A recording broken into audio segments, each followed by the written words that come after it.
Tengo 30 días de vida, susurró, tan cerca que su aliento olía levemente a whisky caro y arrepentimiento. Sus manos temblaron mientras se extendían hacia las mías sobre la mesa de mármol, donde las copas de cristal atrapaban la luz ámbar del bistró más exclusivo de la condesa. Lo miré, este hombre que me había humillado apenas unas horas antes, y dije algo que ningún millonario espera escuchar de una mesera. Tal vez estés sirviendo mesas para gente que no lo aprecia, o limpiando después de que todos se han ido. Dime, ¿desde dónde me estás viendo y qué hora es ahí? Te prometo que la historia de hoy te tocará el corazón. Mi nombre es Margarita, pero todos me dicen Maggie. Tengo 58 años, y he estado cargando charolas y tragándome el orgullo por más años de los que me importa contar. Esta mañana, como cada mañana durante los últimos 12 años, desperté a las 4:30 en mi pequeño departamento en la colonia Doctores. El calentador hace ruido como un fantasma viejo, y las sirenas de la calle me recuerdan que la Ciudad de México nunca duerme, pero a veces, yo tampoco. El espejo de mi baño muestra a una mujer que ya casi no reconozco. Las raíces grises se asoman entre el tinte castaño que apenas puedo permitirme retocar cada 2 meses. Mis manos están ásperas por años de agua caliente y cloro, y hay surcos permanentes en mis hombros por cargar charolas pesadas. Pero mis ojos todavía conservan algo que 20 años de trabajo en restaurantes no pudieron romper. Llámalo orgullo, llámalo terquedad. Yo lo llamo supervivencia. El viaje en metro de Doctores a la zona rosa toma 45 minutos en un buen día. Me aprieto entre albañiles que van a turnos tempraneros y señoras de limpieza que terminan sus rondas nocturnas. El vagón huele a café y cansancio, y pego la cara contra la ventana para ver cómo despierta la ciudad. Los rascacielos se extienden hacia el cielo, cada uno albergando fortunas que nunca tocaré, sueños que nunca alcanzaré. El hermano pequeño de Pujol. Así le decimos a Chez Laurent, el bistró francés elegante donde he trabajado durante más de una década. Está en la esquina de Reforma y Florencia, lo suficientemente cerca del bosque de Chapultepec, como para que los ricos puedan caminar y quemar la culpa después de gastar 3,000 pesos en una cena. La placa de latón brilla bajo el sol matutino, y los turistas se detienen a tomar fotos de la elegante fachada. Nunca notan la entrada de servicio por donde me escabullo cada mañana a las 6 en punto. La cocina ya está viva cuando llego. El vapor se eleva de las estaciones donde los cocineros pican chalotes y reducen salsas de vino. El aire está espeso con ajo, tomillo y el borde amargo del expreso de la máquina que nunca para de funcionar. El chef Laurent no es un hombre real, pero el que adoptó cuando descubrió que la cocina francesa se vendía mejor que sus orígenes de Tlaxcala, ladra órdenes en francés, acentuado que no engaña a nadie que realmente haya estado en París. Mi uniforme cuelga en un casillero que huele a detergente industrial y cigarrillos de hace décadas. Pantalones negros, camisa blanca impecable, mandil negro que llega a mis rodillas. La tela es sintética, elegida por su habilidad de esconder manchas y sobrevivir incontables ciclos de lavadora. Me recojo el cabello con pasadores comprados al mayoreo en el mercado de Sonora y reviso mi reflejo una última vez. Sonríe, Maggie. Sonríe como si tu renta dependiera de eso, porque así es. El comedor de Chez Laurent es un templo al exceso. Candelabros de cristal proyectan luz cálida sobre mesas cubiertas con mantel almidonado. Cada lugar incluye más cubertería de la que la mayoría de la gente tiene en toda su cocina. Las paredes están pintadas de un crema suave que probablemente tiene un nombre francés y cuesta más por litro de lo que gano en un día. Pinturas al óleo de escenas pastorales cuelgan en marcos dorados, representando un campo que existe solo en las imaginaciones de gente que nunca ha trabajado realmente la tierra. Mi sección incluye 6 mesas. La mesa 12 junto a la ventana, donde ejecutivos de fondos divorciados traen a sus novias mucho menores. La mesa 15 en la esquina, favorecida por directivos farmacéuticos que discuten patentes de medicamentos millonarias entre platos. La mesa 18 cerca de la barra, donde emprendedores tecnológicos alimentan cócteles de 500 pesos y planean su siguiente inversión en criptomonedas. Cada mesa representa un mundo que puedo observar pero nunca entrar. como ver una película a través de cristal antibalas. Los clientes habituales me conocen por nombre, o al menos fingen hacerlo. La señora Patterson, que viene cada martes por el lenguado a la mantequilla y siempre pregunta por mi hija, la que nunca tuve. El señor Chen del despacho de arriba, que deja 20% de propina y nunca se queja cuando la cocina se atrasa. El doctor Rodríguez, que pide el mismo chablis cada viernes y una vez preguntó si tenía seguro médico. Le dije que sí, aunque la póliza cubre tan poco que bien podría estar rezándole a San Judas por sanación. Pero la mayoría de los clientes ven a través de mí. Soy parte del ambiente, como el jazz suave que suena arriba, o las orquídeas frescas en cada mesa. Agitan las manos sin levantar la vista de sus teléfonos cuando quieren otra copa de vino. Interrumpen mi explicación de los especiales para tomar llamadas de negocios sobre portafolios de acciones y adquisiciones inmobiliarias. Discuten las colegiaturas de escuelas privadas de sus hijos y sus casas de verano en Valle de Bravo, mientras lleno sus vasos de agua con precisión invisible. El dinero que esta gente gasta en una sola cena podría cubrir mi renta por un mes. Piden botellas de vino que valen más que mi tarjeta mensual del metro. Luego dejan la mitad sin terminar. Hablan de sus portafolios de inversión como otra gente habla del clima, mencionando casualmente compras de Bitcoin y rendimientos de dividendos que representan más riqueza de la que veré en toda mi vida. Sus colecciones de relojes, sus adquisiciones de arte, sus acciones en jets privados, todo se menciona tan naturalmente como respirar. Y sin embargo, se ven sorprendidos cuando llega la cuenta, como si hubieran olvidado que alguien tiene que pagar por este privilegio. Entregan tarjetas American Express negras sin revisar el total. Su patrimonio neto tan vasto que una cena de 3,000 pesos es matemáticamente insignificante. Algunos dejan propinas generosas, 20, 25%, y acepto su caridad con una sonrisa agradecida. Otros calculan exactamente 15%, como si mi servicio fuera una transacción comercial en lugar de 8 horas parada sobre mis pies, memorizando sus preferencias y fingiendo que su grosería casual no duele. Mis pies duelen al mediodía. Mi espalda baja envía punzadas de dolor por mi columna cuando me agacho para limpiar mesas bajas. Mi sonrisa se vuelve más automática conforme avanza el día, una memoria muscular que no requiere pensamiento consciente. La multitud del almuerzo da paso a la multitud de la cena, que trae su propia raza particular de crueldad con derecho. Banqueros de inversión celebrando otro trimestre récord. Ejecutivos farmacéuticos brindando por aprobaciones del COFEPRIS que los harán millonarios. Desarrolladores inmobiliarios planeando condominios de lujo que desplazarán a familias trabajadoras como la mía. Aprendo a leer las señales. La forma en que alguien chasquea los dedos en lugar de hacer contacto visual significa problemas. El suspiro impaciente cuando explico que la cocina se está tardando 20 minutos en el pato confitado. La mirada en blanco cuando pregunto si tienen alguna alergia alimentaria, como si preocuparme por su bienestar fuera de alguna manera presuntuoso. He desarrollado un sexto sentido para los clientes que encontrarán defectos en todo, los que regresarán un filete perfectamente preparado porque ejercer dominio sobre el personal los hace sentir poderosos. Lo peor no es la grosería. Es la invisibilidad. Las conversaciones se pausan cuando me acerco a una mesa. No por cortesía, sino porque no soy completamente humana para ellos. Soy un servicio, como la calefacción en invierno o las luces que se encienden cuando accionan el interruptor. Discuten detalles íntimos de sus vidas, aventuras, bancarrotas, escándalos familiares, como si yo no estuviera parada a 1 metro con sus copas de vino. Hacen chistes racistas y comentarios crudos sobre las mujeres, pausando solo para pedir otra ronda de tragos antes de continuar su agresión verbal contra la dignidad humana. A veces quiero interrumpir. Cuando el ejecutivo farmacéutico se jacta de especular con precios de insulina para pacientes, quiero contarles sobre mi vecina que raciona sus dosis porque no puede pagar el tratamiento adecuado. Cuando el gerente del fondo se queja de la cara boda de su hija, mientras simultáneamente describe su plan para vender en corto las acciones de un hospital comunitario, quiero preguntarle cómo duerme por las noches.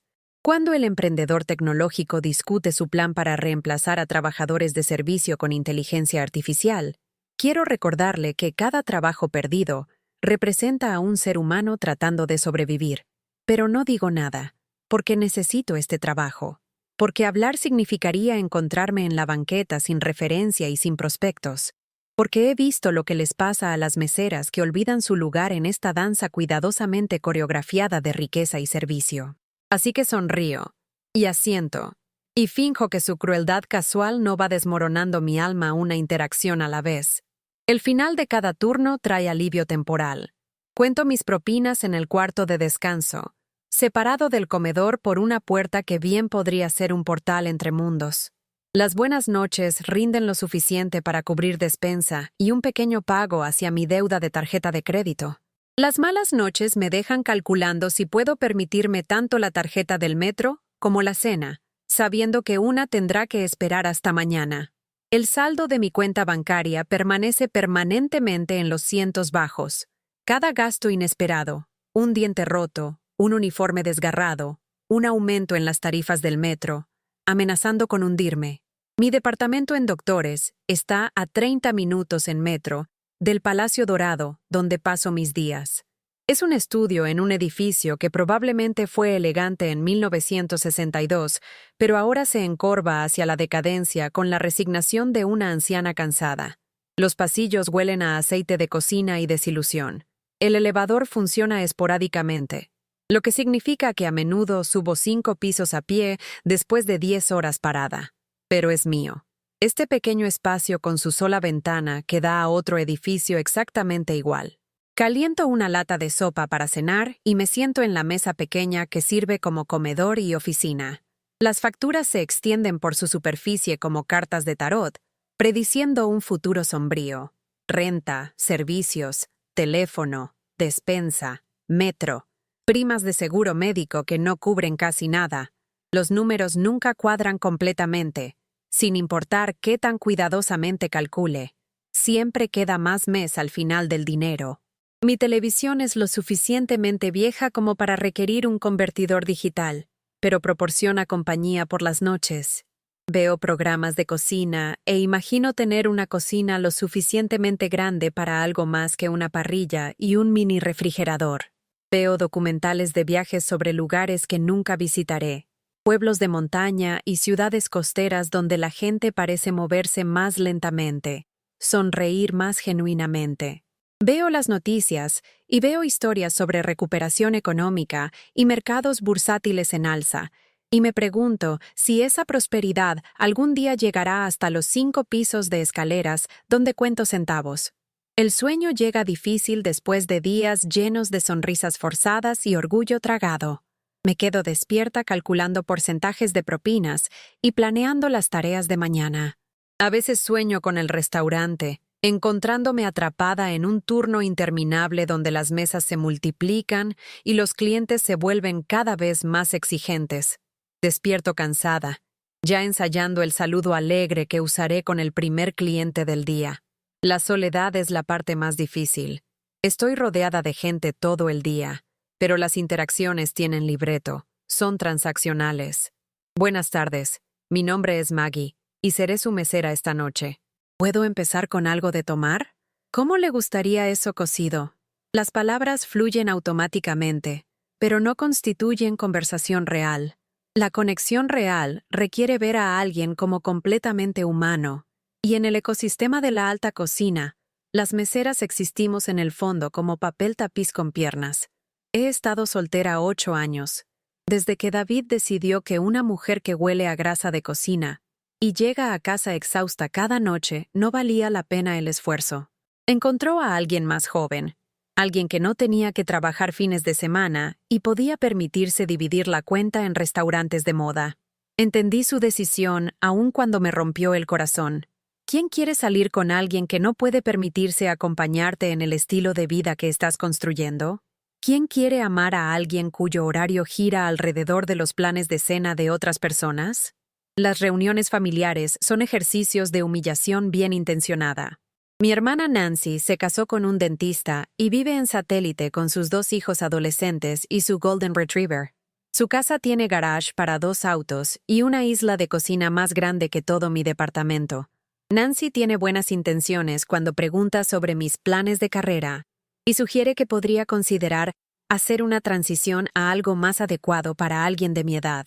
No entiende que la transición requiere capital que no poseo, credenciales que no puedo permitirme obtener, y un colchón financiero que me permitiría trabajar prácticas profesionales no remuneradas o tomar puestos iniciales con salarios más bajos.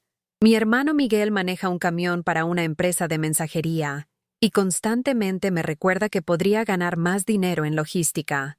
No está equivocado, pero tampoco está ofreciendo cubrir mis gastos mientras me capacito para licencias de manejo comercial o cambio a una industria completamente nueva. Su esposa Linda realiza ese tipo particular de crueldad familiar, disfrazada de preocupación, sugiriendo que tal vez debería haber planeado mejor para esta etapa de mi vida, como si trabajar tiempo completo y apenas llegar a fin de mes fuera un defecto de carácter en lugar de una realidad económica.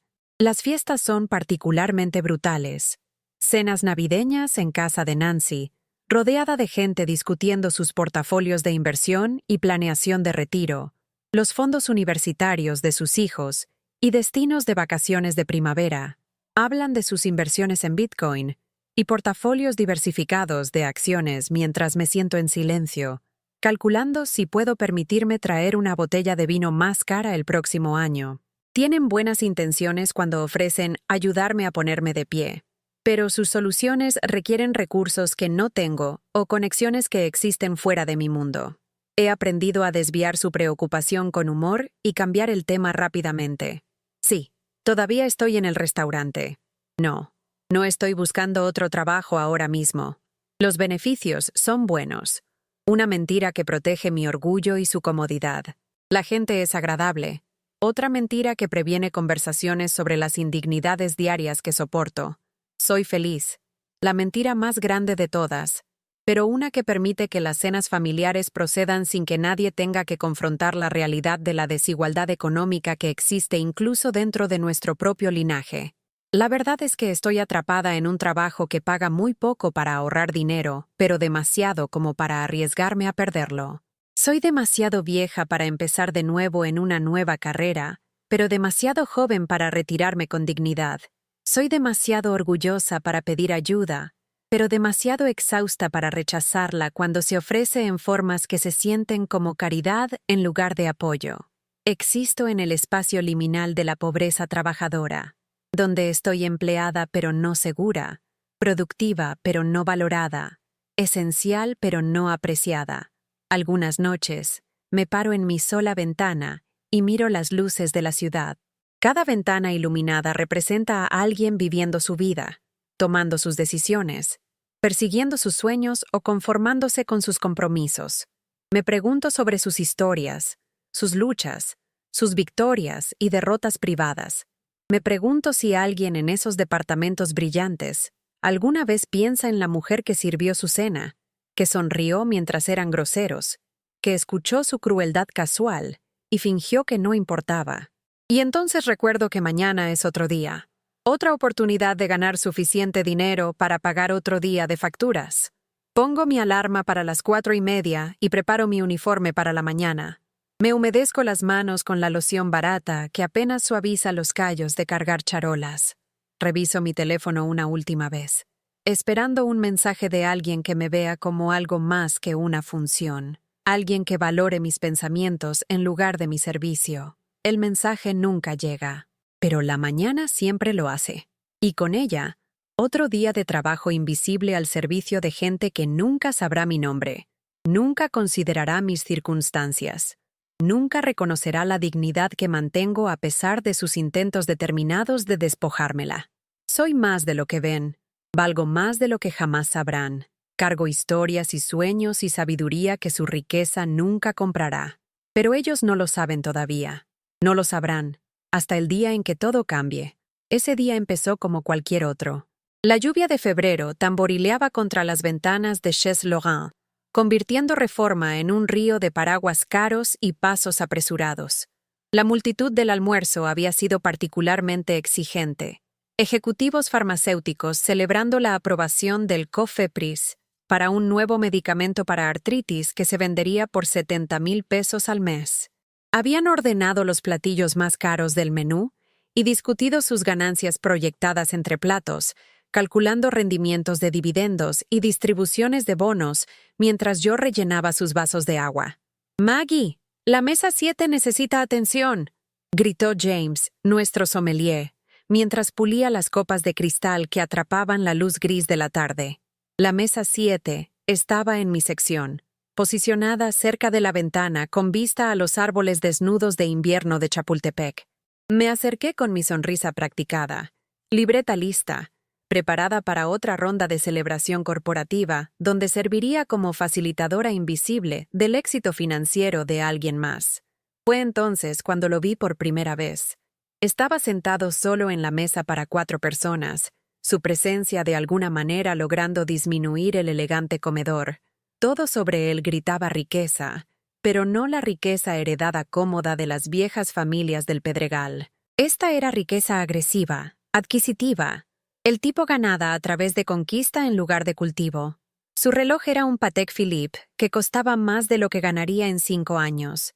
Su traje era claramente hecho a medida, confeccionado para acomodar hombros que nunca habían levantado nada más pesado que una copa de brandy. Sus zapatos eran piel italiana, pulidos hasta brillar como espejos, pero fueron sus ojos los que me hicieron temblar, fríos, calculadores, depredadores. Me miraba como un halcón estudia a un ratón, no con odio, sino con la indiferencia casual de la superioridad absoluta. Cuando habló, su voz llevaba la marca particular del derecho que viene de nunca tener que considerar las consecuencias de tus acciones. Por fin, dijo sin levantar la vista de su teléfono, donde los precios de criptomonedas desfilaban por la pantalla en columnas verdes y rojas. He estado esperando 5 minutos completos. ¿No entienden ustedes que el tiempo es dinero? Mantuve mi compostura profesional, aunque algo sobre su tono hizo que apretara la mandíbula. Me disculpo por la espera, señor. Mi nombre es Maggie, y me haré cargo de usted esta tarde. ¿Puedo empezar con algo de tomar? Levantó la vista entonces, y su evaluación fría se sintió como ser evaluada para subasta. Maggie, repitió, como si probara cómo se sentía mi nombre en su boca. Ese es un nombre de sirvienta si alguna vez escuché uno. Casting perfecto. Regresó a su teléfono sin esperar respuesta, desplazándose por lo que parecían ser precios de acciones y tipos de cambio de monedas internacionales. Tráeme tu whisky más caro, el Macallan de 18 años, si es que realmente tienen algo decente en esta trampa para turistas. La crueldad casual en su voz no era nueva. Había servido a muchos clientes arrogantes a lo largo de los años. Pero algo sobre su entrega, el placer particular que parecía tomar en disminuirme, encendió una ira familiar en mi pecho. Me la tragué, como siempre hacía, y mantuve mi comportamiento profesional. Por supuesto, señor. El Macallan 18 cuesta 2,000 pesos por una porción de 90 mililitros. ¿Lo quieres solo o te pedí una cotización de precios? Interrumpió, sin levantar la vista de su pantalla. Solo tráelo. Y mientras estés en eso, cuéntame sobre tus especiales. Pero habla rápido. Tengo una conferencia con Hong Kong en 20 minutos sobre una fusión que vale más dinero del que verás en toda tu triste y pequeña vida. Empecé a recitar los especiales de la noche, describiendo los métodos de preparación e ingredientes con la precisión practicada que el chef Laurent exigía, pero podía ver que no estaba escuchando. Estaba desplazándose por lo que parecían ser portafolios de criptomonedas, ocasionalmente haciendo pequeños sonidos de satisfacción cuando ciertos activos digitales mostraban ganancias. Millones de pesos moviéndose con el desliz casual de su dedo manicurado. El pato confitado se prepara con... Continué. Alto, dijo, levantando una mano mientras escribía con la otra. Solo tráeme lo más caro que tengas. No me importa que sea. Me voy a reunir con alguien después que necesita entender exactamente con qué tipo de dinero estamos tratando. Levantó la vista entonces, y su sonrisa era lo suficientemente filosa como para cortar cristal. ¿Entiendes el concepto de impresionar a la gente, verdad, Maggie? ¿O solo entiendes tomar órdenes y esperar propinas? El insulto fue entregado con tal precisión casual que varias mesas cercanas voltearon a ver. Sentí calor subir por mis mejillas, pero mantuve mi compostura. Esta estaba lejos de ser la primera vez que un cliente había tratado de humillarme para su propio entretenimiento. Los hombres ricos, en particular, parecían disfrutar demostrando su poder sobre trabajadores de servicio, como si mi cortesía profesional fuera una invitación para el abuso. Le traeré la carne wagyu, dije uniformemente. Son 11,000 pesos y sirve para 2, pero puedo hacer que la cocina prepare una porción individual si prefiere. ¿11,000? Se rió, pero no había humor en ello. Eso es adorable. Gané más que eso mientras hemos estado hablando. Señaló su teléfono, donde podía ver múltiples apps de trading ejecutándose simultáneamente. Bitcoin acaba de subir 3%, lo que significa que gané unos 300,000 pesos durante esta fascinante conversación. Pero claro, tráeme la vaca sobrepreciada. Y asegúrate de que esté cocinada correctamente. Asumo que la competencia está dentro de tu conjunto de habilidades, a pesar de toda evidencia en contrario. Regresé a la cocina con su orden, mis manos temblando ligeramente mientras relataba los detalles al chef Laurent. El personal de cocina podía ver mi agitación. Todos habíamos desarrollado un sexto sentido para clientes que cruzaban la línea de lo exigente a lo activamente cruel. María, que trabajaba en preparación, me apretó el hombro comprensivamente. Carlos, uno de los cocineros de línea, murmuró algo sobre clientes ricos en español que no necesité traducir para entender. ¿Mesa 7? Preguntó James, el sommelier, leyendo mi expresión con facilidad practicada. Millonario de criptomonedas, dije, lo cual fue explicación suficiente. Habíamos servido a muchos emprendedores tecnológicos recién enriquecidos e inversionistas de Bitcoin a lo largo de los años. El dinero viejo al menos tenía la decencia de ser educadamente condescendiente. El dinero nuevo, especialmente el dinero digital, a menudo venía con la crueldad particular de gente que creía que su riqueza era pura meritocracia, en lugar de una combinación de suerte, timing y oportunismo despiadado. Regresé a su mesa con el whisky, servido en una copa de cristal que atrapaba la luz como ámbar líquido. Lo aceptó sin reconocimiento, como si el licor caro hubiera materializado por intervención divina en lugar de mi trabajo. Tomó un sorbo, hizo un pequeño sonido de aprobación, y regresó a la pantalla de su teléfono, donde gráficas financieras pintaban el futuro en píxeles verdes y rojos. «Dime algo, Maggie», dijo después de varios minutos de silencio, su voz llevando la certeza perezosa de un gato jugando con su presa. «¿Cuánto tiempo has estado haciendo este trabajo en particular?» La pregunta se sintió como una trampa, pero respondí honestamente. 12 años en este restaurante, señor. 16 años en servicio de comida en total. 16 años. Saboreó el número como vino fino. ¿Y en todo ese tiempo, alguna vez te has preguntado cómo sería tener dinero real? No dinero de propinas, no dinero de salario por horas. Riqueza real, el tipo que cambia todo sobre cómo te mueves por el mundo. Había aprendido a lo largo de los años que los clientes a menudo usaban a las meseras como terapeutas informales, confesando sus problemas o filosofando sobre la vida a alguien que consideraban seguramente por debajo de ellos socialmente. Usualmente, estas conversaciones eran inofensivas. Gente solitaria buscando conexión con la única persona que tenía que escuchar educadamente. Pero algo sobre su tono sugería un tipo diferente de juego. «Trato de enfocarme en hacer bien mi trabajo, señor», respondí diplomáticamente. «Eso no es lo que pregunté», presionó, inclinándose ligeramente hacia adelante. «Pregunté si alguna vez te has preguntado cómo sería tener dinero serio. Dinero de inversión, el tipo de activos que trabajan mientras duermes». Señaló su teléfono otra vez. «Tengo posiciones en 17 criptomonedas diferentes. Un portafolio diversificado de acciones por valor de unos 1,000 millones de pesos, bienes raíces en 4 países, y una participación de capital privado en 3 compañías farmacéuticas diferentes. Mi patrimonio neto fluctúa en más en un solo día de lo que tú ganas en todo un año». Otros comensales empezaron a voltear, atraídos por la tensión incómoda en su voz.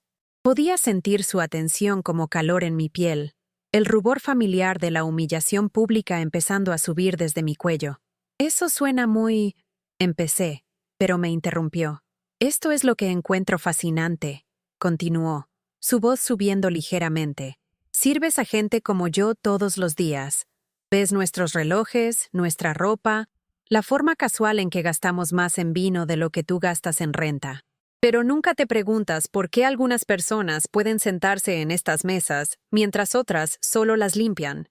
El comedor se había vuelto notablemente más silencioso. Incluso el personal de cocina podía sentir el cambio en la atmósfera. Las conversaciones en las mesas cercanas se volvieron silenciadas. El ambiente usual de teatro reemplazado por el silencio incómodo que acompaña a la crueldad pública. Señor, quizás podríamos... Intenté redirigir la conversación, pero claramente apenas estaba empezando. Se trata de inteligencia, dijo, su voz ahora llegando a la mitad del comedor. Se trata de reconocer oportunidades. Se trata de tener la visión para ver hacia dónde se dirigen la tecnología y las finanzas, en lugar de solo... Señaló despectivamente mi uniforme, en lugar de solo aceptar cualquier migaja que cae de las mesas de otras personas. El insulto aterrizó exactamente como fue diseñado, y sentí la punzada familiar de humillación pública. Pero algo más se estaba agitando en mi pecho, una ira que usualmente mantenía cuidadosamente contenida. Este no era solo otro cliente grosero haciendo comentarios casuales. Esta era crueldad calculada, ejecutada para una audiencia, diseñada para establecer su dominio al disminuir mi humanidad. He hecho más dinero en el último mes intercambiando activos digitales que lo que tú harás en la próxima década sirviendo sopa a tus superiores. Continuó, aparentemente alentado por mi silencio. ¿Y sabes cuál es la parte más triste? Probablemente piensas que así es como funciona el mundo, que algunas personas nacieron para servir y otras nacieron para ser servidas. Algunos comensales ahora estaban mirando abiertamente, sus conversaciones completamente olvidadas. Podía ver la fascinación particular que acompaña a un espectáculo público, el voyeurismo incómodo de ver la dignidad de alguien más siendo sistemáticamente despojada. Algunos se veían avergonzados en mi nombre, otros parecían estar disfrutando el espectáculo. La verdad es, dijo, tomando otro sorbo de su whisky caro, que tú podrías aprender a invertir. Podrías estudiar los mercados de criptomonedas, entender la tecnología blockchain, desarrollar las habilidades necesarias para construir riqueza real.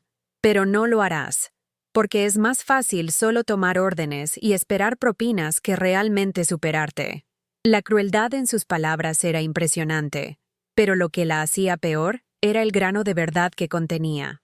No podía permitirme tomar riesgos financieros. No podía invertir dinero que no tenía en mercados que no entendía. La lucha diaria de pagar renta y comprar despensa no dejaba espacio para el tipo de pensamiento a largo plazo que construye riqueza generacional. Pero él presentaba mi pobreza como un defecto de carácter en lugar de una realidad sistémica. «Señor», dije, mi voz estable a pesar del temblor que sentía en las manos, «su comida estará lista en breve. ¿Hay algo más que pueda traerle mientras espera?» Sonrió entonces, claramente complacido con mi respuesta profesional a su ataque personal. «Solo la cuenta cuando termine». Y Maggie. Se recostó en su silla, completamente relajado en su superioridad. «Cuando llegues a casa esta noche a tu pequeño departamento en Doctores, sí, puedo saber exactamente dónde vives solo con verte. Cuando llegues a casa y cuentes tu dinero de propinas, recuerda esta conversación. Recuerda que la diferencia entre nosotros no es suerte o circunstancias. Son decisiones. Es inteligencia. Es la voluntad de pensar más grande que limpiar después de otras personas. El comedor estaba completamente silencioso ahora. Incluso el ruido de la cocina se había desvanecido a un susurro. Me quedé ahí por un momento, absorbiendo el impacto completo de su crueldad calculada, sintiendo los ojos de 30 otros comensales viendo cómo respondería. Este era el momento que definiría el resto de la noche, posiblemente el resto de mi empleo. Podría haberme alejado, debería haberme alejado. En 12 años sirviendo a clientes con derecho, había aprendido que la dignidad a veces requiere retirada estratégica, que pelear solo les da más munición a la gente cruel, que las meseras que olvidan su lugar rápidamente se encuentran buscando nuevos trabajos. Pero algo sobre sus suposiciones confiadas, su descarte casual de mi inteligencia y valor, encendió una llama que había estado ardiendo en mi pecho durante 16 años de insultos tragados y sonrisas forzadas.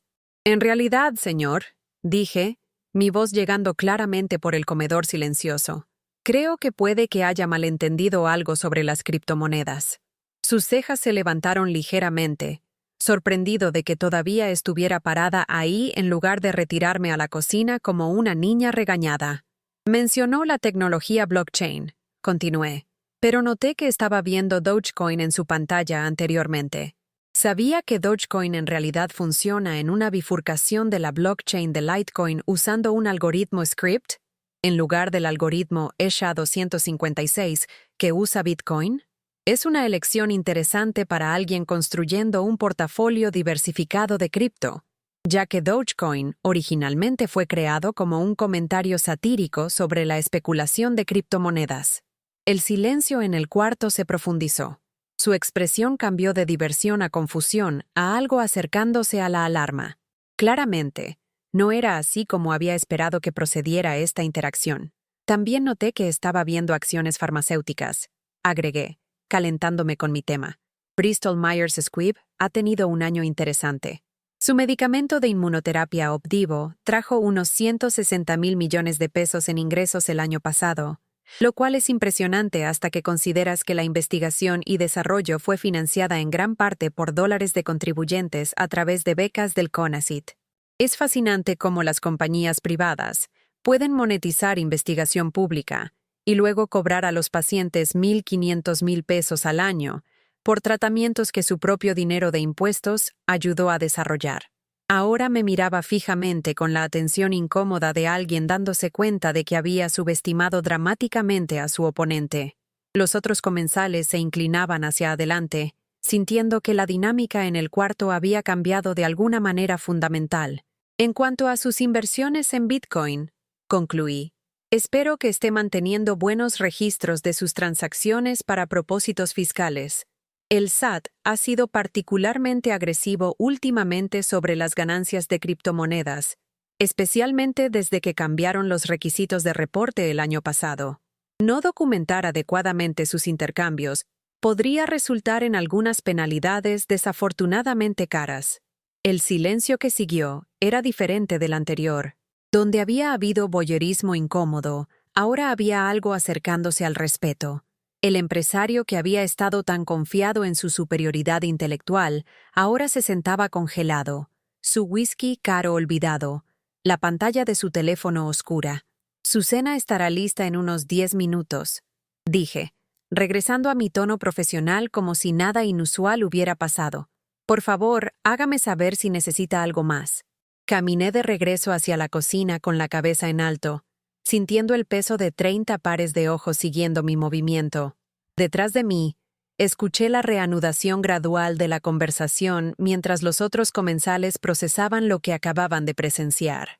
El empresario se sentó solo en su mesa, mirando fijamente la pantalla de su teléfono con la expresión en blanco de alguien cuya visión del mundo acababa de ser fundamentalmente desafiada. En la cocina, el personal estaba lleno de emoción. La palabra ya se había extendido por el restaurante sobre el intercambio en el comedor. El chef Laurent, que rara vez dejaba su estación durante el servicio, en realidad caminó a darme un saludo respetuoso. «Eso fue hermoso, Maggie», dijo María todavía sonriendo. «¿Viste su cara cuando empezaste a hablar de algoritmos blockchain?» Había visto su cara. Más importante, había visto las caras de los otros comensales. El cambio del voyerismo incómodo a la atención impresionada a algo acercándose al respeto. Por primera vez en 16 años de trabajo de servicio, había rehusado aceptar el papel de víctima en el juego de poder de alguien más. Pero aún mientras me bañaba en el triunfo momentáneo, sabía que habría consecuencias. Los clientes como él no aprecian ser corregidos públicamente por gente que consideran inferior. Se quejaría con la administración. Exigiría que me despidieran. Usaría su riqueza e influencia para asegurar que mi momento de dignidad viniera al costo de mi sustento. Efectivamente, cuando regresé a su mesa con su cena, carne wagyu perfectamente preparada que costaba más que mi renta mensual, Estaba escribiendo furiosamente en su teléfono.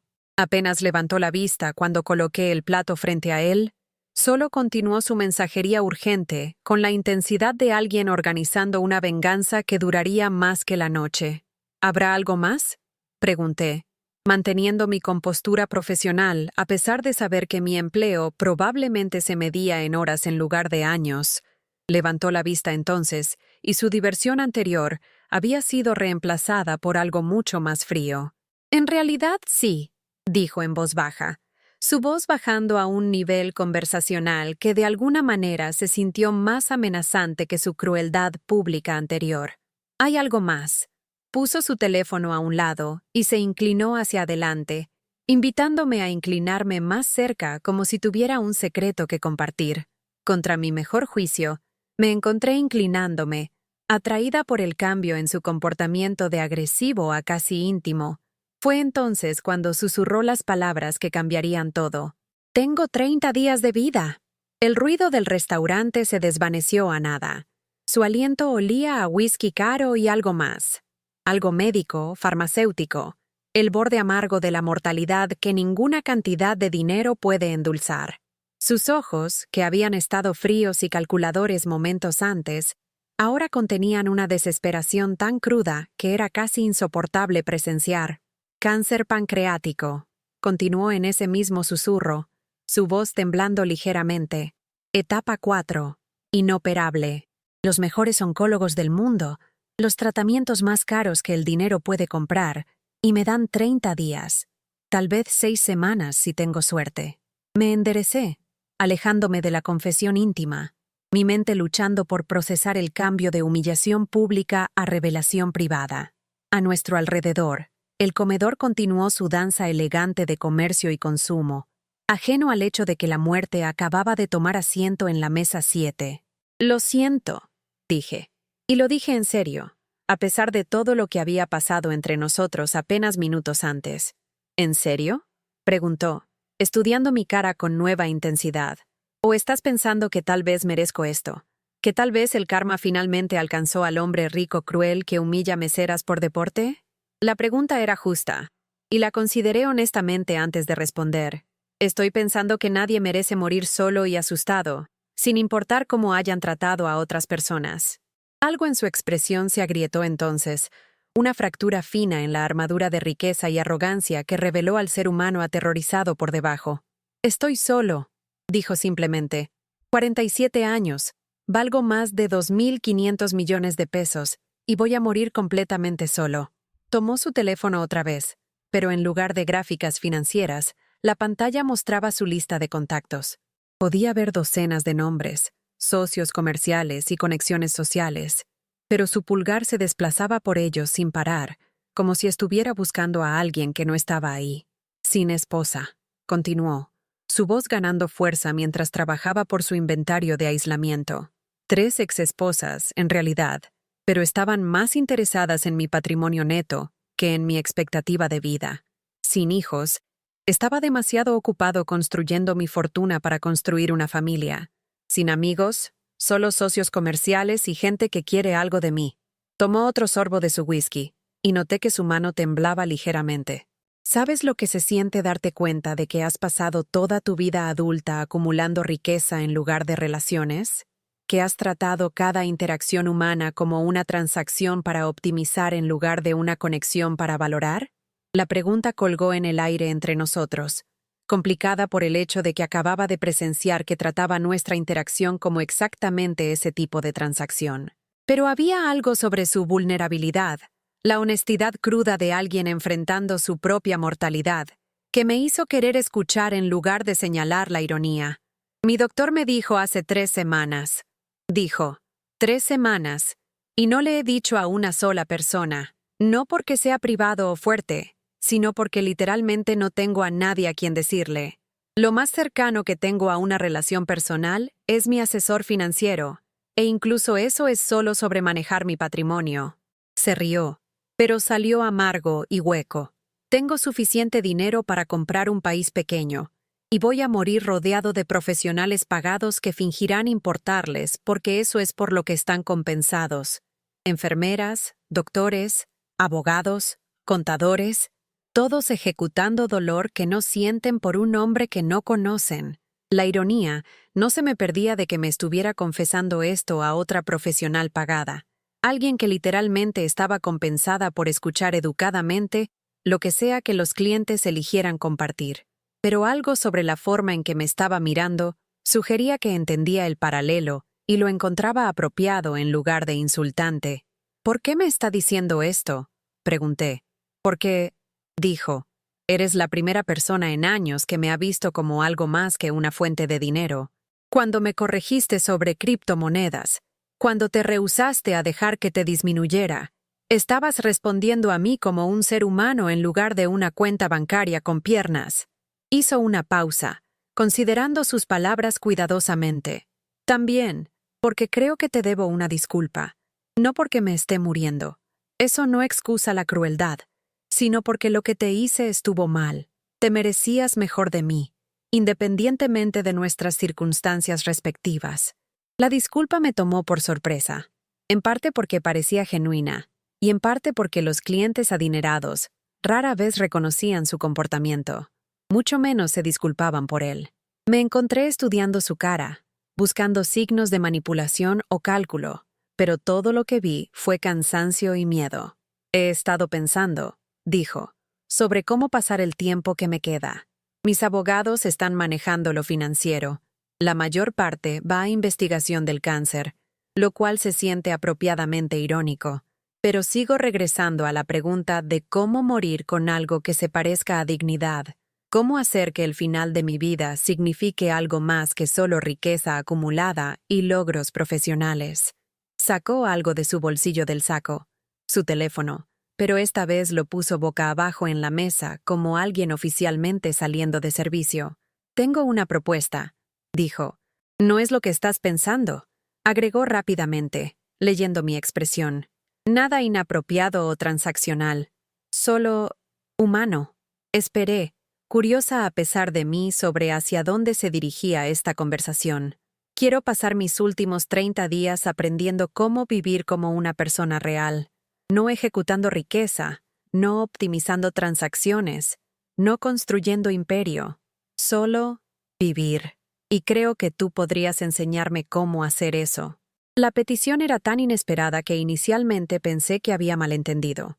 Perdón, ¿qué? Has estado sirviendo a gente como yo durante 16 años, dijo. Has visto cómo desperdiciamos dinero en cosas que no importan. Priorizamos posesiones sobre gente. Confundimos éxito financiero con satisfacción de vida. Has visto de cerca cómo la riqueza puede aislar en lugar de conectar, cómo el privilegio puede convertirse en una prisión. Se inclinó hacia adelante otra vez, y esta vez su intensidad se sintió urgente en lugar de amenazante. Tengo 30 días para aprender cómo ser humano antes de morir. ¿Me enseñarías? El comedor a nuestro alrededor continuó su actuación elegante. Copas de cristal tintineando, conversaciones fluyendo, meseros moviéndose con precisión practicada entre mesas de gente que entendía sus roles en este teatro particular. Pero nuestra mesa se había convertido en algo completamente diferente. Una pequeña isla donde las reglas usuales ya no aplicaban. No entiendo lo que me está pidiendo, dije honestamente. Te estoy pidiendo que me muestres cómo vive la gente normal, respondió. Cómo encuentran gozo en cosas pequeñas, cómo se conectan entre sí, cómo construyen relaciones que importan más que portafolios de activos. Trabajas con tus manos, interactúas con gente, has mantenido tu humanidad a pesar de años de servir a gente que olvidó la suya. Señaló alrededor del comedor. Todos aquí saben cómo gastar dinero, pero no creo que ninguno de nosotros recuerde cómo vivir con propósito. Tú sí. Lo vi esta noche cuando te rehusaste a dejar que te hiciera invisible. Quiero aprender ese tipo de fuerza. La petición estaba tan fuera de mi experiencia que luché por formular una respuesta. En 16 años de trabajo de servicio, me habían pedido traer pan extra, buscar vinos diferentes, acomodar restricciones dietéticas y tolerar abuso personal. Nunca me habían pedido servir como coach de vida para el curso intensivo de un millonario moribundo sobre humanidad. Tengo que trabajar, dije finalmente. No puedo simplemente tomarme 30 días libres para... Lo cubriré, interrumpió. Lo que sea que ganes aquí, lo que sea que necesites para pagar tus cuentas, considéralo manejado. Esto no se trata de dinero para ti, se trata de tiempo para mí. La oferta colgó entre nosotros como un puente que no estaba segura de querer cruzar. Por un lado, claramente era el gesto desesperado de un hombre enfrentando su propia mortalidad, probablemente destinado a decepcionarnos a ambos. Por otro lado, representaba algo que nunca había tenido antes: el lujo de tiempo, la libertad de elegir cómo pasar mis días en lugar de simplemente sobrevivir en ellos. ¿Qué exactamente querría que hiciera?, pregunté. Muéstrame cómo vives cuando no estás aquí, dijo. ¿Dónde compras? ¿Cómo cocinas? ¿Qué te hace reír? ¿Con quién pasas tiempo? Muéstrame cómo se ve una vida construida sobre relaciones en lugar de transacciones. Hizo una pausa. Luego agregó con vulnerabilidad sorprendente. Nunca he tenido un amigo, Maggie. He tenido socios comerciales y conexiones sociales y gente que quería acceso a mi riqueza. Pero nunca he tenido a alguien que simplemente disfrutara mi compañía. Quiero saber cómo se siente eso antes de morir. La petición era desgarradora en su simplicidad. Aquí estaba un hombre que había pasado toda su vida adulta acumulando riqueza e influencia, solo para darse cuenta demasiado tarde de que había construido una fortuna sin construir una vida. Su mayor logro, lo que lo definía y le daba poder en el mundo, también lo había aislado de las experiencias humanas básicas que dan significado a la vida. ¿Por qué yo?, pregunté. Podrías contratar consejeros, coaches de vida, asesores espirituales. ¿Por qué?, dijo. Eres real. Me dijiste la verdad esta noche cuando habría sido más seguro quedarse callada. Me trataste como un ser humano que podría ser mejor en lugar de un monstruo que merecía desprecio. ¿Y por qué? Vaciló. Luego continuó con dificultad obvia.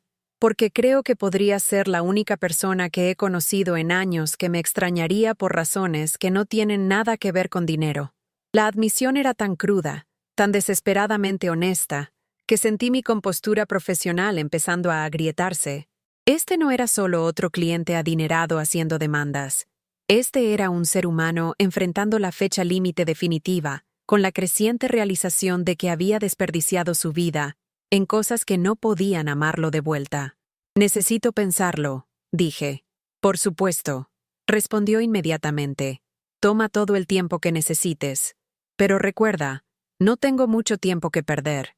Buscó su cartera entonces y sacó una tarjeta de presentación que era simple hasta el punto de severidad. Solo su nombre, Ricardo Hernández, y un número de teléfono, sin logo de compañía, sin títulos, sin indicación de la vasta fortuna adjunta a esa información simple. Mi número, dijo, colocando la tarjeta junto a su cena sin tocar. Llámame cuando decidas. O no llames, si esa es tu elección. De cualquier manera, gracias por tratarme como un ser humano esta noche. Ha pasado más tiempo del que me importa admitir desde que alguien hizo eso. Se levantó entonces, dejando su cena cara apenas tocada, su whisky de 2,000 pesos a la mitad, la botella de vino que había ordenado aún sin abrir. Puso 5 billetes de 1,000 pesos en la mesa, más de lo que usualmente ganaba en una semana, sin ninguna de las ceremonias que usualmente acompañaban tales gestos grandiosos. Por tu tiempo, dijo en voz baja, y tu paciencia, y tu bondad. Salió del restaurante sin voltear atrás, dejándome parada en la mesa 7 con su tarjeta de presentación en mi mano, y una decisión que definiría los siguientes 30 días de mi vida. A mi alrededor, el comedor lentamente regresó a su ritmo normal, conversaciones reanudándose, meseros limpiando mesas, el teatro de la alta cocina continuando su actuación nocturna.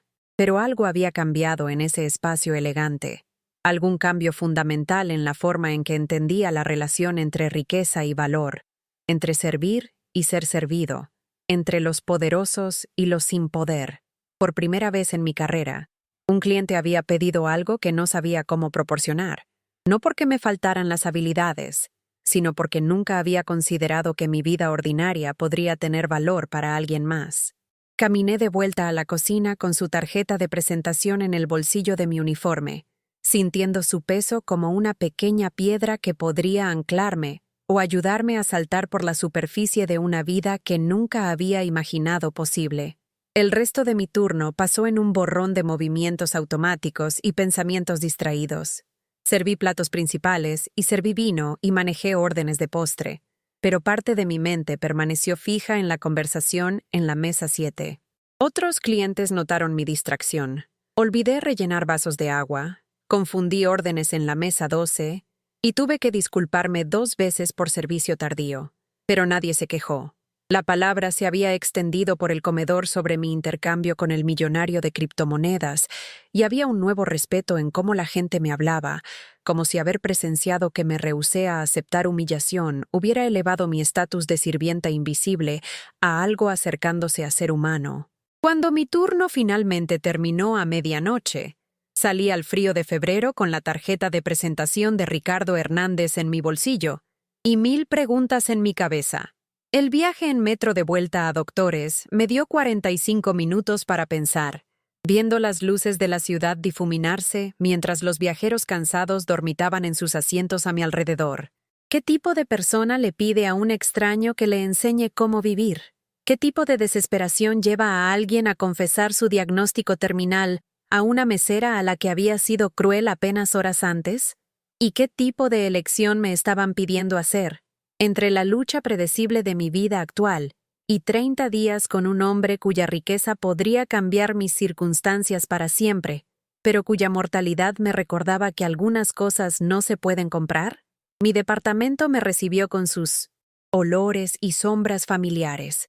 Hice una taza de té y me senté en mi mesa pequeña, la tarjeta de presentación de Ricardo apoyada contra el salero como un pequeño monumento a la posibilidad. 5,000 pesos en efectivo yacían junto a mis llaves, más dinero del que usualmente manejaba a la vez, pero sintiéndose de alguna manera menos significativo que la elección que representaba. Pensé en lo que había dicho sobre aprender a vivir como una persona real. La implicación era que su riqueza de alguna manera lo había hecho artificial, aislado de la experiencia auténtica por capas de privilegio y poder. Pero ¿qué sabía yo sobre vivir auténticamente? Pasaba la mayoría de mis horas de vigilia al servicio de la comodidad de otras personas, sonriendo a su grosería, acomodando sus demandas, midiendo mi valor en porcentajes de propinas y satisfacción del cliente. ¿Era mi vida más auténtica porque luchaba financieramente? ¿O estaba tan atrapada como él, solo en un tipo diferente de prisión? Él estaba aislado por la riqueza. Yo estaba aislada por la pobreza. Él no podía conectar con gente porque lo veían como una fuente de dinero. Yo no podía conectar con gente porque siempre estaba trabajando para servirles. Tal vez ambos estábamos actuando versiones de nosotros mismos en lugar de vivir vidas genuinas. Pero había algo atractivo sobre su petición de aprender sobre relaciones que importaran más que transacciones financieras.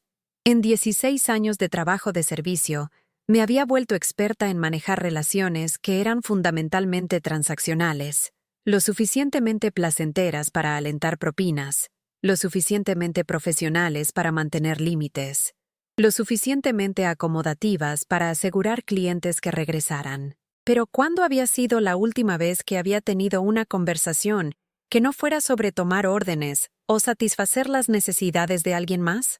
Tomé mi teléfono y miré su número por un largo tiempo antes de finalmente escribir un mensaje de texto simple. ¿Cuándo querría empezar? Su respuesta llegó inmediatamente, como si hubiera estado esperando junto a su teléfono. Mañana, si estás dispuesta. Sé que es poco tiempo, pero el tiempo no es algo que pueda permitirme desperdiciar. ¡Ay! ¿Qué debería usar? Escribí de vuelta. Luego, inmediatamente me sentí tonta por preguntar. Lo que sea que te haga sentir cómoda, respondió. No vamos a ir a ningún lugar que requiera actuación. Puse el teléfono a un lado y traté de imaginar cómo se vería el día siguiente. ¿Dónde llevaría a un millonario moribundo para enseñarle sobre la vida auténtica? ¿Qué hacía en mis días libres que podría ofrecer perspectivas sobre humanidad que su riqueza no había proporcionado? Mi vida fuera del restaurante era pequeña, silenciosa, construida alrededor de la necesidad en lugar de la aventura. Pero tal vez eso era exactamente lo que necesitaba ver. La mañana siguiente trajo el tipo de luz clara de septiembre que hace que cada superficie en la Ciudad de México parezca brillar desde adentro. Ricardo se había sugerido encontrarnos en un pequeño café en mi vecindario, en lugar de en algún lugar en la zona rosa, lo cual aprecié. Llevar a un millonario moribundo a Polanco habría sentido como jugar turista en mi propia vida. Pero traerlo a Doctores, al café donde ocasionalmente me daba el lujo de un desayuno de fin de semana, se sentía más honesto de alguna manera. El café se llamaba Maya, administrado por una mujer guatemalteca que había estado sirviendo al vecindario durante 15 años. Las paredes estaban pintadas de amarillo brillante, decoradas con fotografías de Antigua y mapas de Centroamérica. El café era fuerte y amargo, servido en tazas de cerámica pesadas que retenían el calor.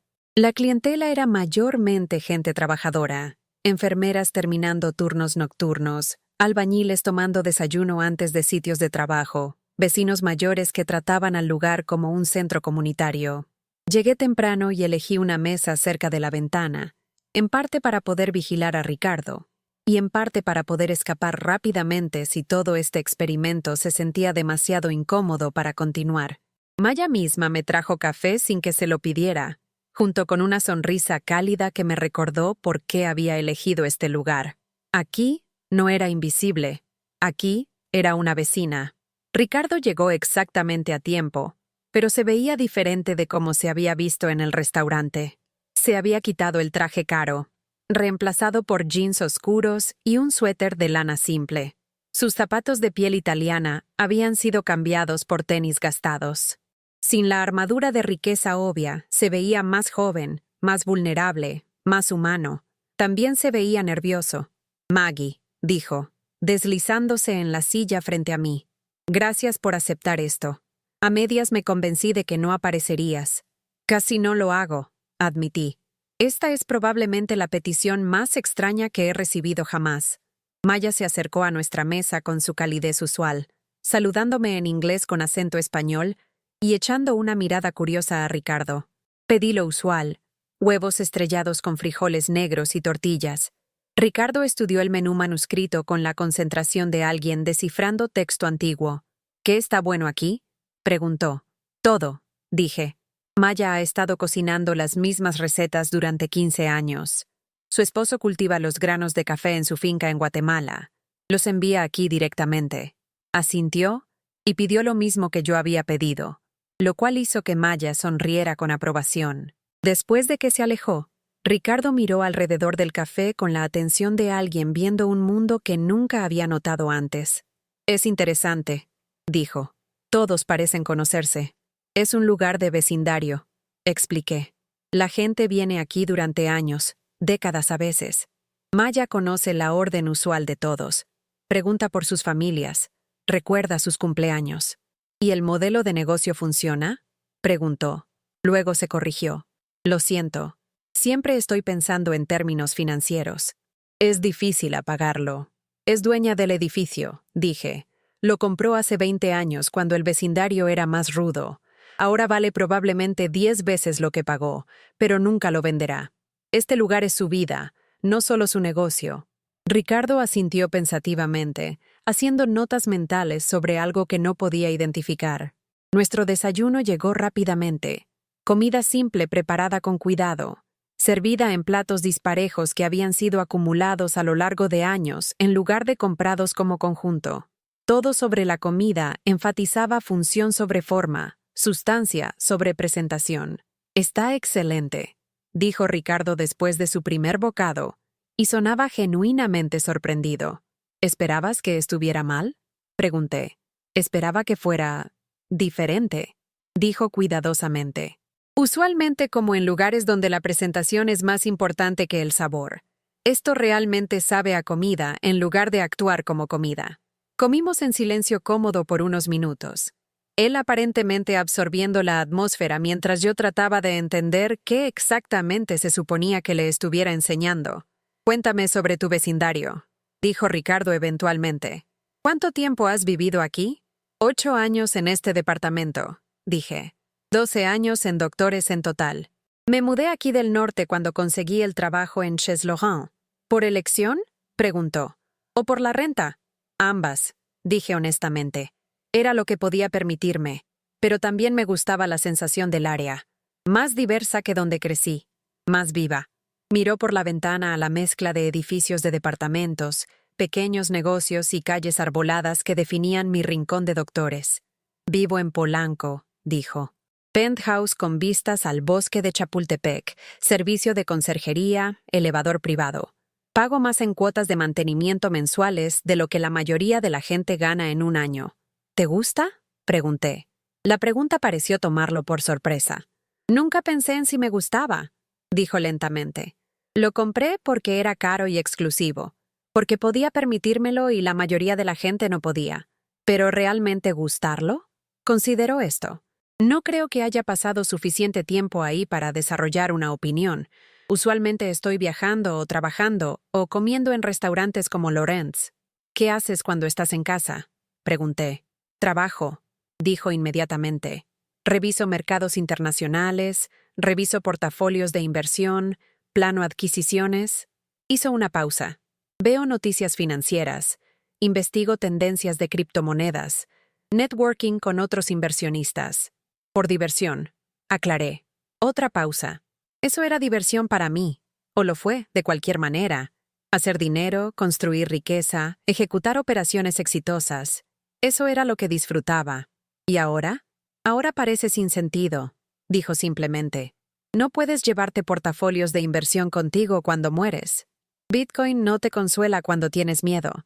Los dividendos de acciones no toman tu mano en el hospital. Maya rellenó nuestras tazas de café, preguntando en su manera gentil si necesitábamos algo más. Su atención se sintió genuina en lugar de transaccional. Se preocupaba por nuestra comodidad, porque estábamos sentados en su espacio, no porque estuviera calculando propinas potenciales. Esto es lo que quiero decir, dijo Ricardo después de que Maya se alejó. Ella nos acaba de tratar como gente, no como fuentes potenciales de ingresos o conexiones de red u oportunidades de negocio. Solo humanos que podrían querer más café. Así es como la mayoría de la gente se trata entre sí, dije. Cuando no estás en ambientes diseñados alrededor de riqueza y estatus. ¿En serio?, preguntó. Y la pregunta estaba teñida de algo como maravilla.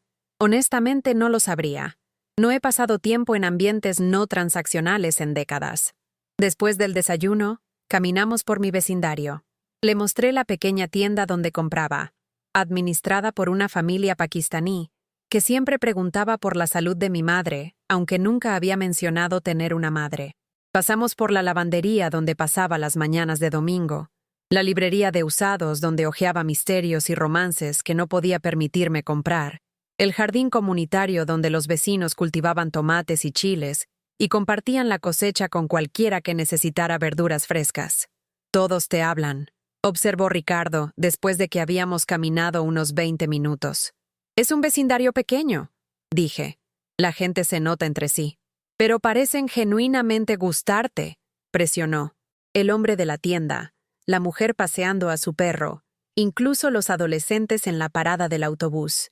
Todos sonríen cuando te ven. No había pensado realmente en eso, pero tenía razón. A lo largo de los años, había desarrollado amistades casuales con docenas de vecinos. Nada profundo o que consumiera tiempo. Solo el tipo de contacto humano regular que hace que un lugar se sienta como hogar en lugar de solo una dirección. Trato de ser agradable, dije, lo cual se sintió como una explicación inadecuada. Yo también, dijo Ricardo. En reuniones de negocios, eventos sociales, funciones de networking. Pero nadie me mira como esta gente te mira a ti. ¿Cómo me miran? Como si fueran felices de verte, dijo simplemente. Como si tu presencia hiciera su día un poco mejor. Terminamos en un pequeño parque donde a veces me sentaba en mis días libres, leyendo libros de la biblioteca o solo observando gente. No era elegante. Algunos bancos, unos columpios viejos, cancha de básquetbol con redes desgarradas. Pero era verde y silencioso. Un bolsillo de paz en el paisaje urbano. Tengo acciones en la compañía que maneja Chapultepec, dijo Ricardo mientras nos acomodamos en un banco. Pero no creo que jamás simplemente me haya sentado en un parque. ¿Qué quieres decir? Quiero decir que he caminado por parques como atajos entre reuniones, o asistido a eventos de caridad en entornos de parque, o corrido por ellos mientras hablaba por teléfono, pero nunca simplemente me he sentado, observado, escuchado. Nos sentamos en silencio cómodo por un rato, viendo a un hombre mayor alimentar palomas, escuchando a niños jugar en los columpios, observando los pequeños dramas de la vida urbana desplegarse a nuestro alrededor. Una madre joven empujaba a su niño en los columpios mientras hablaba por teléfono en español. Dos hombres viejos jugaban ajedrez en una mesa de concreto, su juego interrumpido por argumentos frecuentes y risas. Un adolescente practicaba tiros de básquetbol con la concentración de alguien cuyos sueños dependían de la forma perfecta. «Es pacífico», dijo Ricardo eventualmente. «¿Incluso con todo el ruido?», pregunté, porque el parque era en realidad bastante activo. «Es ruido humano», dijo. «Gente viviendo sus vidas, no actuándolas. Hay algo relajante sobre estar alrededor de gente que no está tratando de impresionar a nadie». Conforme avanzó la tarde, me encontré relajándome en la extrañeza de la situación. Ricardo hacía preguntas reflexivas sobre todo. ¿Cómo había elegido mi departamento? ¿Por qué compraba en ciertas tiendas? ¿Qué hacía los fines de semana? ¿A quién llamaba cuando necesitaba ayuda? Su curiosidad se sintió genuina en lugar de intrusiva, como si estuviera tratando de entender una cultura extranjera que nunca había encontrado. ¿Puedo preguntarte algo personal?, dijo mientras caminábamos de vuelta hacia mi vecindario. «Has estado preguntándome cosas personales todo el día». «Punto justo», dijo con una ligera sonrisa, la primera expresión genuinamente relajada que había visto de él. «Pero esto es más personal. ¿Alguna vez piensas en tener más? ¿Más dinero? ¿Más posesiones? ¿Un departamento más grande? ¿Vacaciones caras?». La pregunta era complicada, y la consideré cuidadosamente antes de responder. Por supuesto que pienso en eso. Pienso en no revisar mi saldo bancario antes de comprar despensa. Pienso en tener suficiente dinero para visitar a mi hermana sin planear durante meses. Pienso en un retiro que no involucre trabajar hasta que me muera. Pero también sé que querer más puede convertirse en una trampa, dije. He servido a gente que lo tiene todo y aún no está satisfecha, que pasa su tiempo planeando adquisiciones en lugar de disfrutar lo que ya tienen. Hice una pausa. Luego agregué, creo que la diferencia es si quieres más para experimentar la vida de manera diferente, o si quieres más porque piensas que acumular cosas de alguna manera cambiará quién eres. Ricardo estuvo silencioso por varias cuadras, aparentemente procesando esta distinción. Quería más porque pensé que me haría importar, dijo finalmente. Pensé que la riqueza era prueba de que era importante, inteligente, valioso. Pero todo lo que realmente probó fue que era bueno haciendo dinero. ¿Y ahora? Ahora me doy cuenta de que pasar 30 años construyendo una fortuna fue más fácil que pasar 30 minutos aprendiendo a ser humano, dijo. Puedo analizar tendencias de mercado y ejecutar operaciones complejas, pero no sé cómo ser un amigo.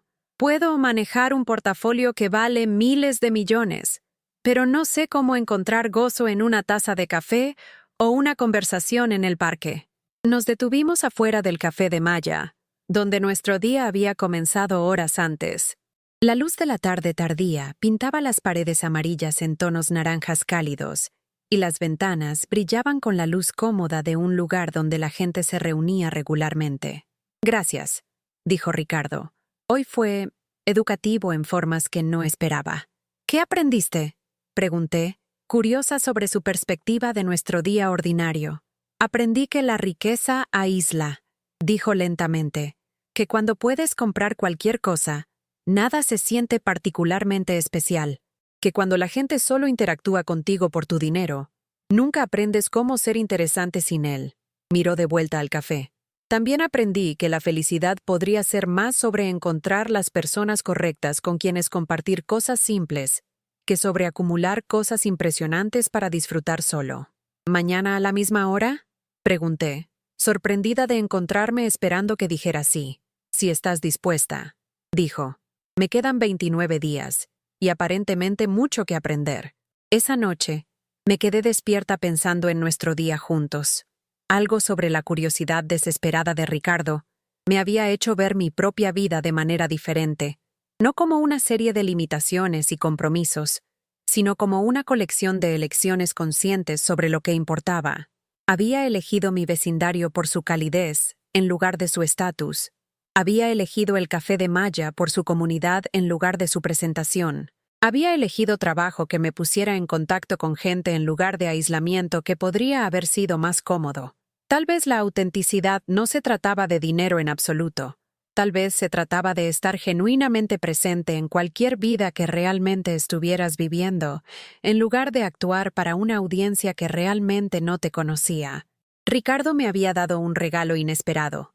La realización de que mi vida ordinaria podría tener valor que no pudiera medirse en pesos o exhibirse como símbolos de estatus. Mañana, trataría de mostrarle más de lo que eso significaba. Su mensaje de texto llegó tarde esa noche. Gracias por hoy. Dormí mejor de lo que he dormido desde el diagnóstico. ¿Mañana a la misma hora? Escribí de vuelta. Sí, trae zapatos cómodos. Vamos a tomar el metro. Por primera vez en meses, me quedé dormida sonriendo. La mañana siguiente trajo lluvia que convirtió a doctores en un estudio en gris y plata. Me encontré con Ricardo en la entrada del metro, impresionada de ver que había tomado mi consejo sobre zapatos en serio, tenis gastados en lugar de piel italiana, una chamarra práctica en lugar de un abrigo caro. Se veía como alguien preparándose para aventura, en lugar de actuando riqueza.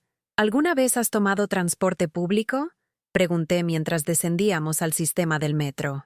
No desde la universidad, admitió. He tenido chofer durante los últimos 15 años. El metro en hora pico matutina fue un curso intensivo sobre humanidad urbana. Albañiles con manos manchadas de café, enfermeras terminando turnos nocturnos, oficinistas desplazándose por teléfonos, estudiantes con audífonos y libros de texto. Ricardo observó todo con la fascinación de alguien descubriendo un universo paralelo que había existido junto a su vida sin su conocimiento. Es más eficiente de lo que esperaba, dijo mientras nuestro tren se acercaba a la estación. Cuando funciona, dije. Pero la eficiencia no es realmente el punto. Se trata de experiencia compartida. Todos en este tren van a algún lugar. Tienen algo lo suficientemente importante para dejar casa. Hay algo democrático sobre eso. Viajamos a la zona rosa, y observé a Ricardo procesar la intimidad casual del viaje en metro. Extraños presionados juntos en comunidad temporal. El contrato social no hablado del espacio compartido. La forma en que la gente hacía contacto visual o lo evitaba, ofrecía asientos o no, se movía por el vagón con coreografía urbana practicada. ¿A dónde vamos?, preguntó mientras emergíamos a la mañana gris. A ver de dónde viene tu comida antes de que llegue a restaurantes como Lorenz, dije. El mercado de Medellín apenas se estaba instalando cuando llegamos. Vendedores de Xochimilco arreglando exhibiciones de verduras de invierno. Panaderos colocando pan fresco, queseros ofreciendo muestras de su trabajo matutino. El aire olía a tierra fresca y pasteles horneándose. Un contraste agudo al ambiente climatizado artificial, donde Ricardo usualmente comía. Compro mis despensa aquí cuando puedo permitírmelo, expliqué mientras caminábamos entre los puestos. Cuesta más que el supermercado, pero estás comprando directamente a la gente que cultiva la comida. ¿Sabes de dónde vino? ¿Cómo fue criada? Ricardo se detuvo en un puesto de verduras, administrado por una pareja joven, que claramente se enorgullecía de sus zanahorias orgánicas y papas. La mujer detrás del puesto explicó sus prácticas de agricultura con el tipo de pasión usualmente reservada para discutir aventuras amorosas o conversiones religiosas. Habló sobre composición del suelo, siembra estacional, la importancia de la agricultura sustentable con un entusiasmo que hacía que incluso los tubérculos parecieran emocionantes. Puedes saborear la diferencia, insistió, ofreciendo a Ricardo una muestra de nabo crudo, que de alguna manera logró ser dulce y terroso al mismo tiempo. Compró verduras que no tenía idea de cómo preparar, preguntando sobre métodos de cocina con la seriedad de alguien tomando notas para un examen final. Los vendedores lo trataron como un vecino curioso, en lugar de un cliente potencial, compartiendo recetas familiares y técnicas de preservación como si se estuviera uniendo a su comunidad en lugar de conducir una transacción. Esto es completamente diferente de cómo usualmente compro comida, dijo Ricardo mientras nos alejamos con bolsas de chiribías y calabaza de invierno. ¿Cómo compras comida usualmente? No lo hago, dijo. Mi ama de llaves abastece mi cocina, o como en restaurantes, o hago que me entreguen comidas. No he estado en un supermercado en años, mucho menos comprado directamente a granjeros. Pasamos la mañana moviéndonos por diferentes puestos, probando miel de apiarios de Morelos, aprendiendo sobre manzanas tradicionales de un fruticultor que hablaba de sus árboles como miembros queridos de la familia, probando pan artesanal de una panadera que había comenzado su negocio en la cocina de su departamento antes de construirlo en un pequeño imperio basado en masa madre perfecta. Todos aquí aman lo que hacen, observó Ricardo. La mayoría lo hacen. Estuve de acuerdo. Pero no se trata solo de amar tu trabajo. Se trata de hacer trabajo que te conecte con otras personas de maneras significativas. La panadera alimenta familias. Los granjeros nutren a su comunidad. El quesero crea algo que trae placer a la gente. Y yo muevo dinero, dijo Ricardo en voz baja. Creo riqueza, pero no algo que la gente realmente necesite. El dinero también sirve un propósito, dije, no queriendo menospreciar completamente el trabajo de su vida. El capitalismo de inversión financia innovación, ayuda a los negocios a crecer, permite desarrollo económico. Eso es lo que me digo, dijo. Pero cuando veo a esta gente, veo propósito que es inmediato y tangible. Cuando la panadera vende una hogaza de pan, la familia de alguien tiene cena esta noche. Cuando ejecuto una operación exitosa, mi portafolio se vuelve más grande. Compramos ingredientes para almuerzo y nos dirigimos de vuelta a mi departamento en Doctores. Mi cocina pequeña no estaba diseñada para cocina elaborada, pero era perfectamente adecuada para la comida simple que habíamos planeado. Verduras asadas, pan fresco, queso del mercado, fruta de postre. Nunca he cocinado con alguien antes, dijo Ricardo mientras desempacamos nuestras compras. ¿Nunca? He asistido a clases de cocina como eventos sociales y he visto chefs profesionales preparar comidas en cenas, pero nunca he picado verduras con otra persona. La confesión era desgarradora en sus implicaciones. Aquí estaba un hombre que había acumulado suficiente riqueza para comprar restaurantes, pero nunca había experimentado la intimidad simple de preparar una comida con alguien que disfrutaba pasar tiempo con él. Le entregué un cuchillo y le mostré cómo picar las cebollas que habíamos comprado. Su técnica era torpe pero entusiasta, y se acercó a la tarea con la concentración de alguien aprendiendo un idioma extranjero. Trabajamos lado a lado en mi cocina estrecha, chocando codos ocasionalmente, riendo cuando cortó las zanahorias en piezas dramáticamente desiguales, discutiendo sazón con la seriedad de estudiantes de química. Esto es extrañamente satisfactorio, dijo mientras arreglamos las verduras en una bandeja para hornear. Cocinar puede ser terapéutico, dije. Hay algo tranquilizador sobre trabajar con tus manos, crear algo nutritivo, compartir los resultados. Mientras se asaban las verduras, nos sentamos a mi mesa pequeña y platicamos. Sin la distracción de restaurantes o espacios públicos, nuestra conversación se volvió más personal, más honesta. Ricardo habló sobre su niñez en Puebla, el divorcio de sus padres cuando tenía 12 años, su fascinación temprana con el dinero como fuente de seguridad en un mundo incierto. Empecé a intercambiar acciones cuando tenía 15, dijo. Mi padre había perdido la mayoría de nuestros ahorros en algunas inversiones malas y me obsesioné con la idea de que el conocimiento financiero podría prevenir ese tipo de vulnerabilidad. ¿Funcionó? Pregunté. Demasiado bien, dijo. Me volví tan bueno haciendo dinero que olvidé por qué lo había querido en primer lugar. La seguridad se volvió acumulación, se volvió obsesión. En lugar de construir riqueza para apoyar la vida que quería, empecé a vivir solo para construir más riqueza. Las verduras terminaron de asarse, llenando mi departamento pequeño con el olor de cebollas caramelizadas y chiribías asadas. Arreglamos nuestra comida simple en platos disparejos.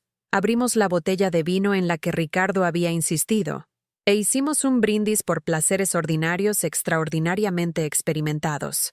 Esta es la mejor comida que he tenido en años, dijo Ricardo. Y le creí. Solo son verduras asadas. No es solo nada, me corrigió gentilmente. Es comida que elegimos juntos, preparamos juntos, compartimos juntos. No hay nada transaccional sobre esto. Nadie está actuando servicio. Nadie está pagando por experiencia. Es solo humano. Después del almuerzo, caminamos por mi vecindario otra vez, pero esta vez Ricardo empezó a interactuar más naturalmente con la gente que encontramos. Preguntó al dueño de la tienda sobre su familia en Pakistán. Complementó a la mujer de la lavandería por las fotos de sus nietos. Escuchó atentamente mientras el hombre mayor alimentando palomas explicó su teoría sobre comportamiento de pájaros urbanos. «Estás aprendiendo», dije mientras nos sentamos en el pequeño parque otra vez. ¿Aprendiendo qué? ¿Cómo estar interesado en la gente sin querer algo de ellos? Dije. ¿Cómo tener conversaciones que existen solo porque los humanos disfrutan conectarse entre sí? Es más fácil de lo que esperaba, dijo. Y más difícil. Más fácil porque la gente es generalmente amable cuando te acercas con curiosidad genuina. Más difícil porque sigo sorprendiéndome tratando de hacer networking, buscando ángulos, pensando en cómo las relaciones podrían ser útiles en lugar de solo disfrutables. Esa tarde, mientras nos sentamos en el café de Maya bebiendo café y viendo la multitud de la cena filtrarse, Ricardo me hizo la pregunta que había estado esperando desde nuestro primer día juntos. ¿Por qué estás haciendo esto, Maggie? ¿Realmente haciendo esto? No por el dinero. Te conozco lo suficiente ahora para entender que no estás motivada principalmente por ganancia financiera. Entonces, ¿por qué estás pasando tu tiempo libre con un extraño moribundo? La pregunta merecía una respuesta honesta, y tomé tiempo para considerar cuidadosamente antes de responder, en parte porque nunca me habían pedido ver mi vida como valiosa para alguien más. Dije lentamente, me hiciste darme cuenta de que lo que pensaba que era solo sobrevivir podría ser en realidad vivir intencionalmente, que mis elecciones sobre comunidad y simplicidad y conexión humana podrían tener sabiduría que la riqueza no podría proporcionar. Hice una pausa. Luego continué. Pero mayormente porque reconozco algo en ti que he sentido yo misma. Esa sensación de haber construido una vida que se ve exitosa desde afuera pero se siente vacía desde adentro. La diferencia es que he tenido que encontrar significado a pesar de limitaciones financieras, mientras tú has estado buscando significado a pesar de abundancia financiera. ¿Y lo has encontrado?, preguntó. ¿Significado? Algunos días, dije honestamente, en conversaciones como esta, en vecinos que recuerdan mi nombre, en pequeñas bondades que no cuestan nada, en la satisfacción de hacer trabajo bien, incluso cuando el trabajo no es particularmente prestigioso. Ricardo asintió pensativamente. Solía pensar que el trabajo significativo requería algún tipo de impacto grandioso, logro que construya legado. Pero viéndote interactuar con gente hoy, estoy empezando a pensar que el significado podría ser más sobre la calidad de atención que traes a interacciones ordinarias. Tal vez, dije. O tal vez se trata de entender que tu vida afecta a otras personas, tengas la intención o no, así que podrías también afectarlos positivamente.